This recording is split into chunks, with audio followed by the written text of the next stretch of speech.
পুঁজি ছাড়াই বনে গেছেন বিলাসবহুল রিসোর্টের মালিক। বেনজিরের সহায়তায় গাজীপুরে বিঘার পর বিঘা জমি দখল করে নির্মাণ ভাওয়াল রিসোর্ট অ্যান্ড স্পা, বিনিময়ে 25% মালিকানা।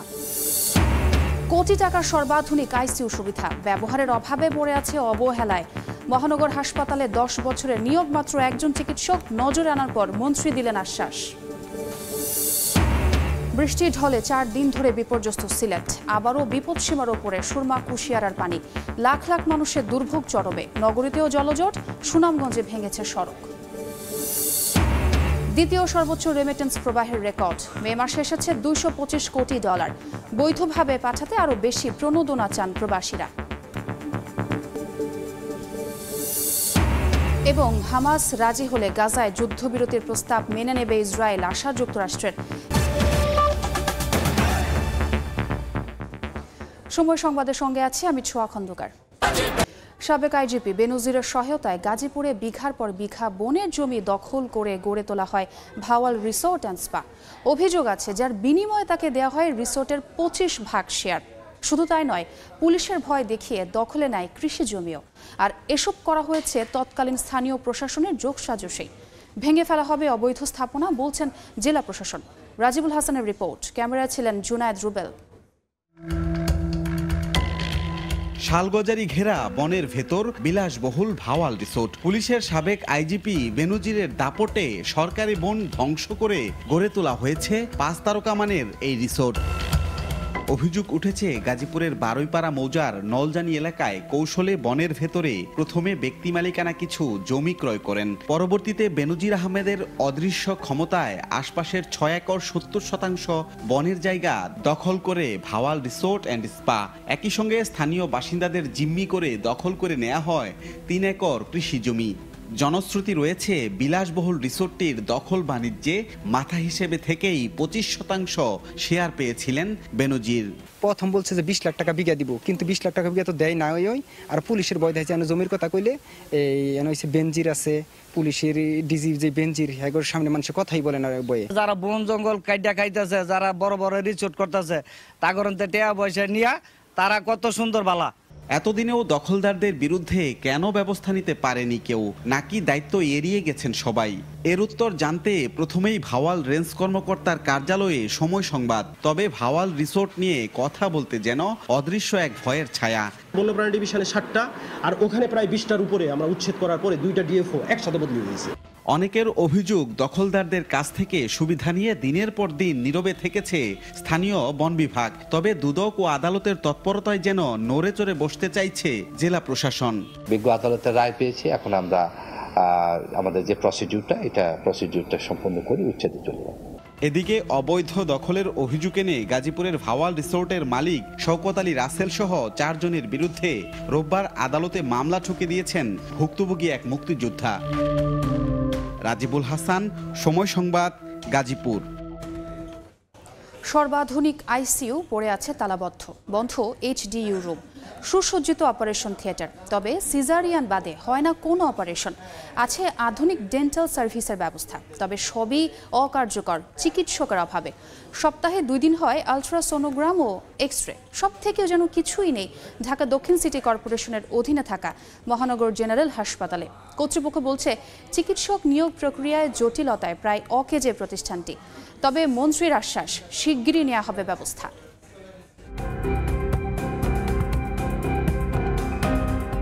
কথায় আছে নখদন্তহীন বাঘ, কথিত সেই বাঘের দেখা মিলবে পুরান ঢাকার বাবুবাজারে মহানগর জেনারেল হাসপাতাল। এই নগরে একটা আইসিইউ যে কতখানি গুরুত্বপূর্ণ সেটা হয়তোবা ভুক্তভোগীরাই হাড়ে হাড়ে টের পেয়েছেন। বিশেষ করে সরকারি হাসপাতালে তো কথাই নেই, অথচ এই হাসপাতালটিতে এমন অলস পড়ে আছে 8 থেকে 10টি আইসিইউ মেশিন সহ পুরো বেড। করোনাকালীন সময়ে 8 বেডের এই আইসিইউ ইউনিট চালু করা হলেও এখনও তা ঠিকঠাক ইনস্টলই করা হয়নি। অব্যবহৃত অবস্থায় শেষ হয়ে যাচ্ছে কোটি টাকার রাষ্ট্রীয় সম্পদ। পাশের রুমেই 10 শয্যার এইচডিইউ, সেটাও তালাবদ্ধ। আমাদের তো এটা ব্যবহার করার মতো ডাক্তার বা যে সাপোর্টগুলো দরকার, নার্স, এইগুলো তো আমাদের নাই। রয়েছে মোটামুটি আধুনিক মানের একটি অপারেশন থিয়েটারও। এত আধুনিক যন্ত্রপাতি বলা যায় পড়ে আছে বেকারি, কারণ তার খুব সামান্য অংশই কাজে লাগানো হচ্ছে। কারণ কেবলমাত্র সিজার ছাড়া বড় অপারেশন করার সক্ষমতা এখানে নেই। গাইনি সার্জন আছে, এমনি আমাদের যে সার্জারির কি ওটি হয় না, সার্জারি ডক্টর আছে। যেখানে নগর জুড়ে অন্য সরকারি হাসপাতালগুলোতে পা ফেলার জায়গা নেই, সেখানে এই হাসপাতালের অধিকাংশ বেডই শূন্য। চিকিৎসা নিয়ে কোনো অভিযোগ না থাকলেও সংকটটা চিকিৎসকের। প্রতিটা ওয়ার্ডে একজন করে, আর ইভিনিং নাইটে একজন ডিউটি করে, অনলি একজন, পুরো হাসপাতাল মিলে একজন। আমাদের মূল সমস্যাই জনবল। এই যে আমি যে ডাক্তার নিয়েছি না 10 বছর আগে, এরপরে কিন্তু আমাদের আর কোনো রিক্রুটমেন্ট হয়নি। যারা আসলে দাঁতের চিকিৎসা করেন তারা খুব ভালোভাবে জানেন যে দাঁতের চিকিৎসা করা কতখানি ব্যয়বহুল, অথচ এই হাসপাতালে এমন একটি আধুনিক যন্ত্রই আসলে বলা যায়, এমন একটি আধুনিক যন্ত্রপাতি থাকার পরেও গত 1.5 বছর ধরে চিকিৎসকের অভাবে সেটি বলা যায় বন্ধ রয়েছে। আছে আল্ট্রাসোনোগ্রাম আর এক্স-রে করারও ব্যবস্থা, তবে সপ্তাহে 2 দিন আসেন চিকিৎসক, তাই এসব পরীক্ষাও হয় 2 দিনই। এক্স-রে হচ্ছে, রেগুলারই হচ্ছে, তবে কম হচ্ছে রিপোর্ট। উনি যেদিন আসে ওই দিন করে আর কি।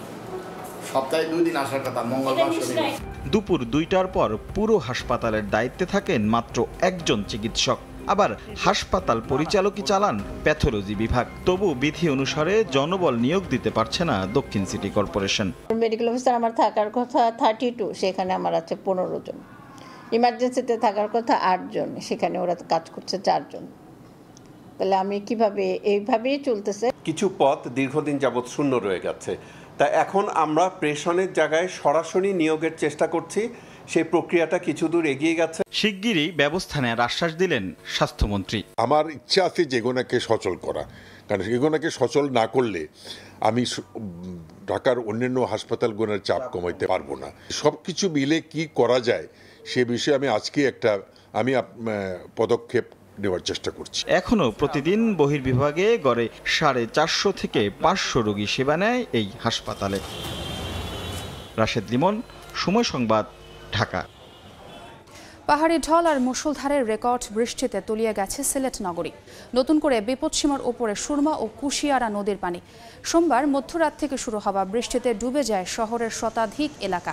হাঁটু থেকে কোমর সমান পানিতে চরম দুর্ভোগে লাখো মানুষ। এছাড়া টানা কয়েকদিন ধরেই পানিবন্দী 7 উপজেলার 3 লাখের বেশি বাসিন্দা। এদিকে সুনামগঞ্জেও নদ নদীর পানি হু হু করে বেড়ে চলেছে। পাহাড়ি ঢলে সংযোগ সড়ক দেবে যাওয়ায় বাংলাবাজার, সুরমা ও বগলা ইউনিয়নের সঙ্গে সড়ক যোগাযোগ বিচ্ছিন্ন রয়েছে।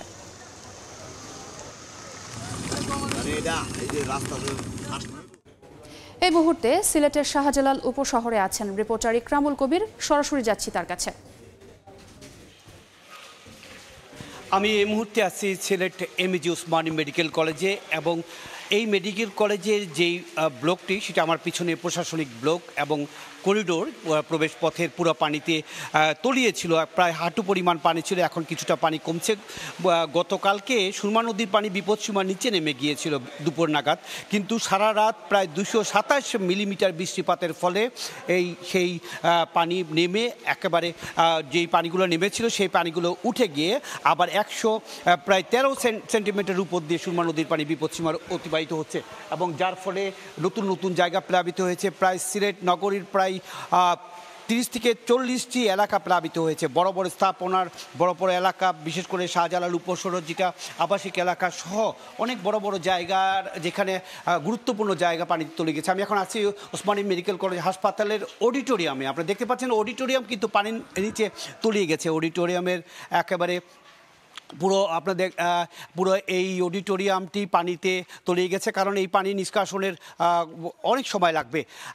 এবং এর কারণ হচ্ছে গিয়ে এই ওসমানী মেডিকেল কলেজের পাশ দিয়ে যেই একটি ছড়া বা খাল চলে গেছে, সেই খালটি যদিও খনন করা হয়েছিল, কিন্তু তারপরে সুরমা নদীতে খালটি চলে গেছে। কিন্তু সুরমা নদীর পানি বিপদসীমার উপরে ওঠার কারণে এই খাল দিয়ে পানি সেই সুরমা নদীতে নামতে পারছে না, যার কারণেই সিলেট নগরীতে যেই 9টি খাল বা ছড়া রয়েছে প্রত্যেকটি খাল দিয়ে উল্টো দিকে পানি প্রবেশ করছে সুরমা নদীর পানি বেড়ে যাওয়ার কারণে।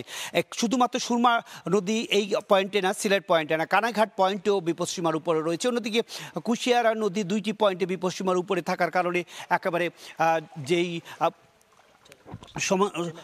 সমস্ত এলাকা প্লাবিত হয়ে গেছে এবং নতুন নতুন এলাকা প্লাবিত হচ্ছে। তবে আসার কথা হচ্ছে গিয়ে আমরা সকালবেলা যে অবস্থা দেখেছিলাম পানির, সেই অবস্থা থেকে এখন কিছুটা পানি কমছে।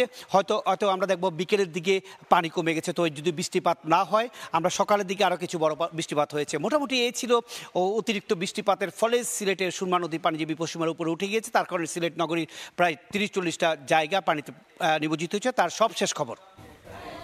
সাম্প্রতিক সময়ের মধ্যে দেশে রেমিটেন্স প্রবাহের নতুন রেকর্ড হয়েছে। গত মে মাসে দেশে এসেছে $225 কোটি, যা গত 46 মাসের মধ্যে সর্বোচ্চ, আর এ পর্যন্ত দ্বিতীয় সর্বোচ্চ। বাংলাদেশ ব্যাংক সূত্রে জানা গেছে, গত বছর একই সময়ের তুলনায় 32.35% বেশি রেমিটেন্স এসেছে। এর আগে এক মাসে সর্বোচ্চ প্রবাহ ছিল $260 কোটি।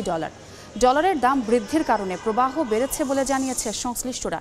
কেন্দ্রীয় ব্যাংকের তথ্য অনুযায়ী এপ্রিলের তুলনায় মে মাসে রেমিটেন্স বেড়েছে 10.29%। এপ্রিলে $204 কোটি পাঠান প্রবাসীরা। দ্বিতীয় দিনের মতো চলছে রেলের ঈদযাত্রার আগাম টিকিট বিক্রি। আজ দেয়া হচ্ছে 13 জুনের টিকিট। এই মুহূর্তে কমলাপুর রেল স্টেশনে আছেন রিপোর্টার নাজমুস সালেহি। সরাসরি যাচ্ছি তার কাছে। সকালের শিফটে শুরু হয় পশ্চিমাঞ্চলের ঈদের টিকিট বিক্রি, এবং সেই পশ্চিমাঞ্চলের যেই 20টি ট্রেনে একটি ঈদ স্পেশাল সহ তার টিকিট পেতে আসলে মরিয়া ছিল আজকের যাত্রীরা।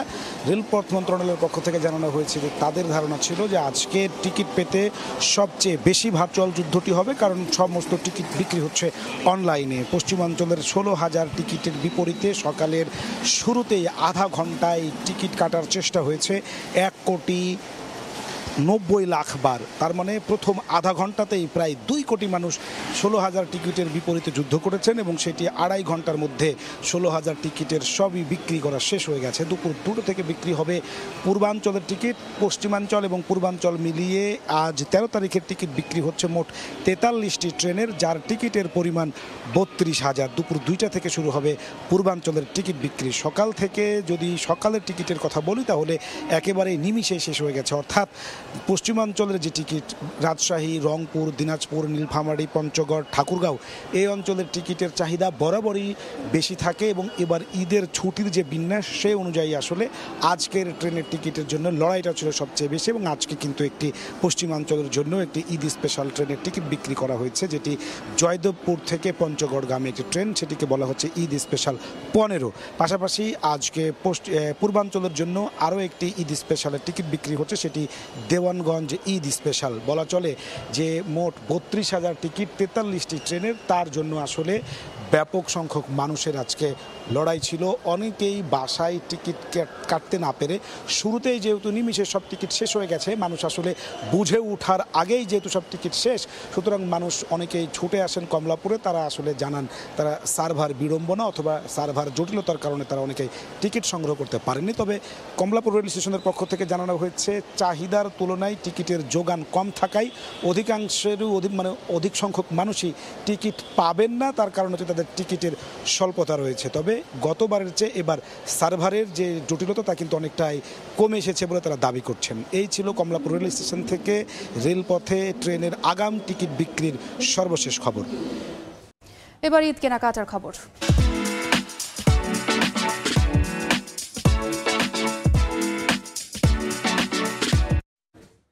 ঝামেলাহীন বাজার করতে দিন দিন সুপার শপে বাড়ছে ক্রেতার আনাগোনা।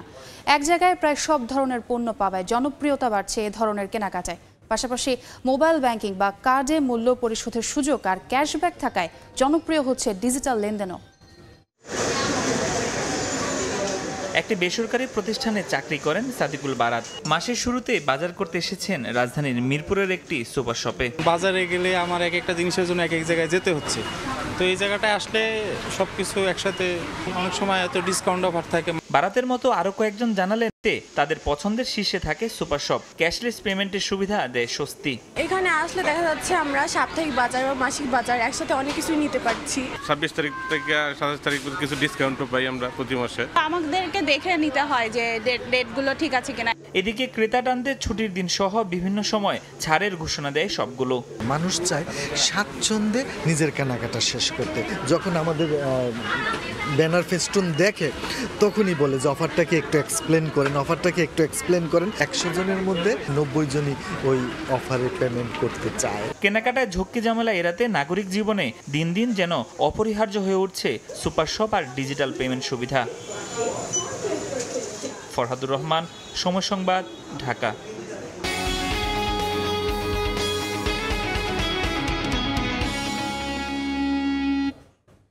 সমুদ্র বিজয়ের 1 দশক পার হলেও সুনীল অর্থনীতিতে পিছিয়ে পড়ছে বাংলাদেশ।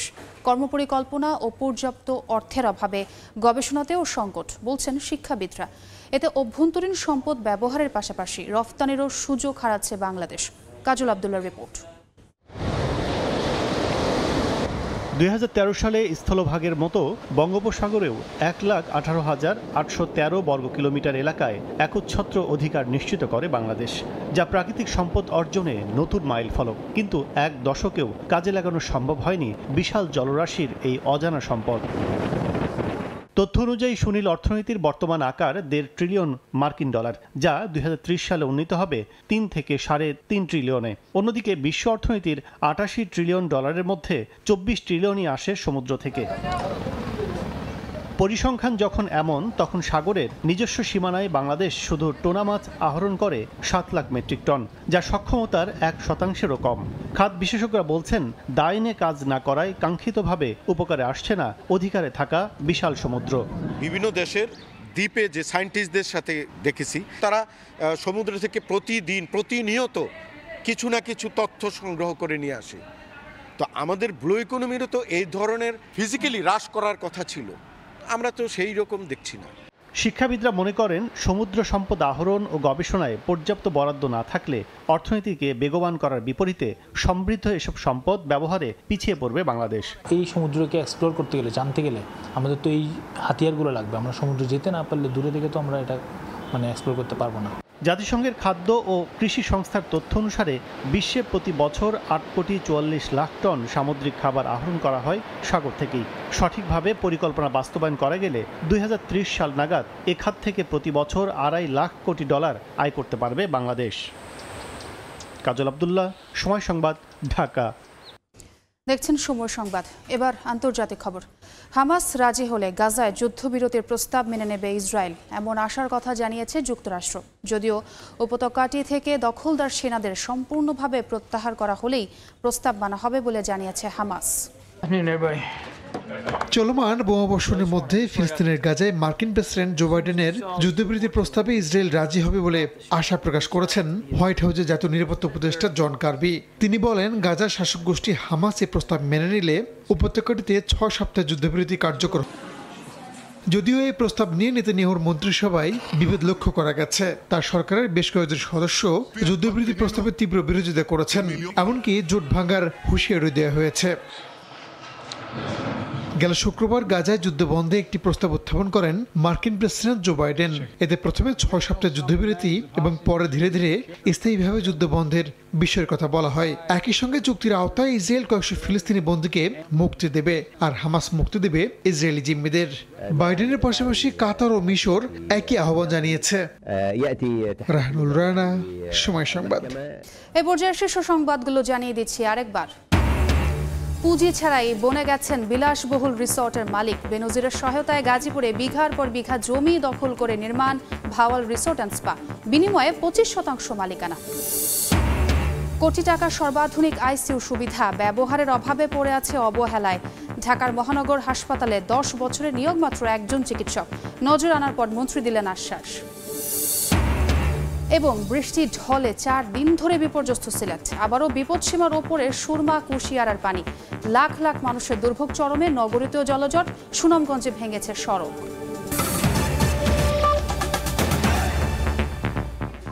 এই ছিল সময় সংবাদে। এরপর খেলার সময় নিয়ে সঙ্গে থাকবেন জুম্মান সাদিক জ্যাভলিন। ধন্যবাদ সোয়া। খেলার সময় নিয়ে ফিরছি কিছুক্ষণ পরে, ততক্ষণ সঙ্গে থাকুন সময়ের।